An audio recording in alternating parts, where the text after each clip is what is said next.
Hey everyone, Star Master Jeff here, back with my special bonus series where I talk about how I play in the Adventurecast campaign, available exclusively for our Patreon listeners. In this debrief, I'm giving you a look at how I ran Episode 3, Wafisa, I Hardly Knew Her, what was planned, what surprised me, and exactly how much I'm improvising behind the screen. If you're into GMing, world building, or just curious about how the story takes shape, this one is for you.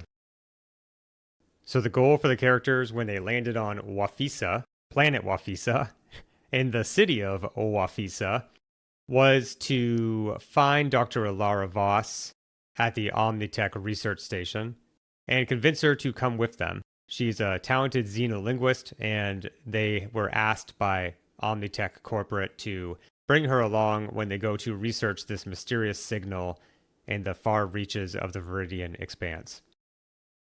Of course, nothing is easy.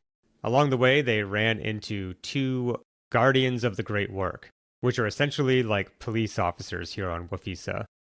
Wafisa itself used to be a thriving world of methane miners, and there were a lot of research stations that used the methane for an energy source or to research different practical applications for methane. Actually, the narrative goes a bit more into that in Episode 4, so I won't go over it too much here. But I promise at a later date, I will do a much fuller deep dive into Wafisa if that's what you're looking for. If that's what you want, leave it in the comments below. So the first thing I think I'd like to talk about is what surprised me most in the episode. I knew that they were going to land on Wafisa. I knew that they were going to just leave their ship behind. They were going to see that it was a abandoned city. They would let their guard down. And the scapegoat that they fought so hard to gain in episodes 1 and 2 would be parked and forgotten. Little do they know, the Guardians of the Great Work are monitoring all of the airspace around Wafisa. They saw the scapegoat enter into the gravity well, and they started hiking out to that spaceport right away. So while the characters are trekking across Wafisa, the Guardians are already hard at work to break into the scapegoat. What surprised me is I didn't think the characters were going to go back to the scapegoat this session. I knew that they would go back at a later date and find that their ship is gone. Or perhaps they would see it being taken from them. But I didn't expect them to go back this episode. So it was interesting for them to have to go back and for me to have to explain to them, yes, your ship is actively being taken right now. There are 4 men with blowtorches. The scapegoat is as good as theirs unless you do something right now.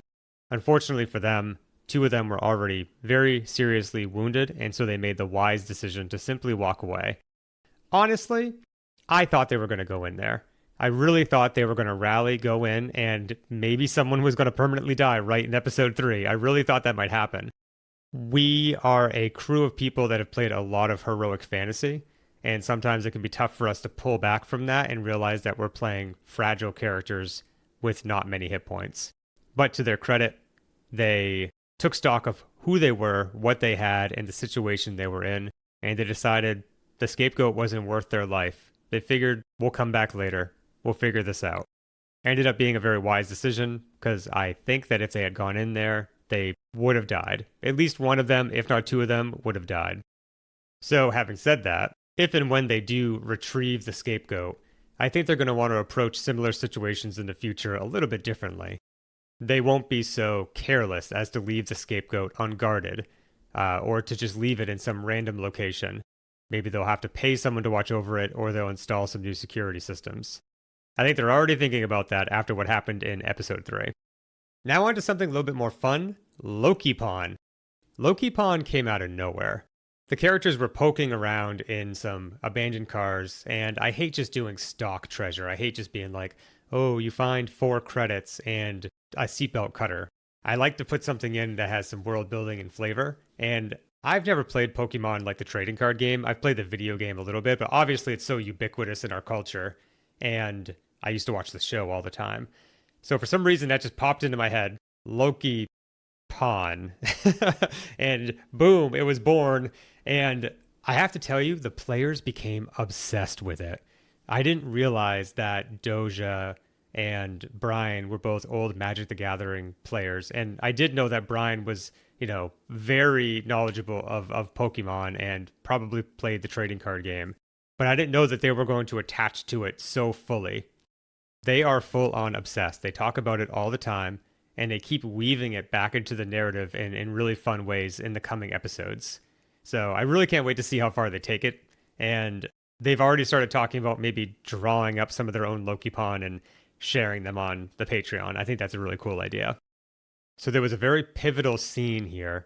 It happened when Haleyy was shot and was extremely hurt.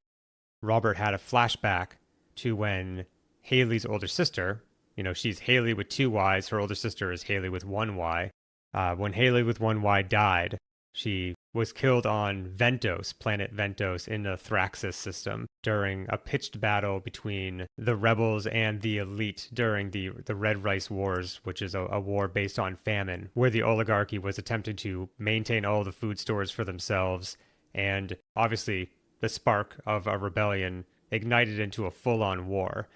And during that war, Haleyy with 1 Y, who was the commander of Robert's unit, got all of them embroiled in this fight with the rebellion, and she unfortunately died. This is a pivotal moment for Robert's character. It's one of his greatest traumas. It was only appropriate that when Haleyy with 2 Ys was mortally wounded, that Robert had a flashback and was unable to fully control his emotions. I thought it was a really beautiful scene. I think that Doja and Stephanie did a great job with it, and I loved it so much I even used it in the trailer for the entire series. I am very excited to explore their relationship further. Robert was under Haleyy with 1 Y, as part of an Omnitech Holdings squadron. Now he feels some sort of personal responsibility to Haleyy with 2 Ys. She's aware of Robert, but not in the same way that Robert's aware of her. I think he thinks of himself as sort of a protector for her, and she absolutely idolizes her older sister. So the fact that Haleyy with 1 Y trusted Robert with her life ingratiates Robert that much more to her. So there's a lot more of that to come, especially as we start going towards focus episodes, and I'm very excited to explore that with all of you. So now that the characters are on Wafisa, they want to get Dr. Voss, and they want to leave and explore this mysterious signal. But first they're going to have to get back their ship, and there's a lot of Wafisa to explore to find it. Episode 4 goes deeper into Wafisa, the lore of that planet, and also embroils the characters in a little bit of Wafisa politics as we talk about energy and trading energy amongst the different areas of the city, who controls that energy, and how the characters are forced to interact with that mechanism. Episode 5 and 6 goes even deeper into the world of Wafisa.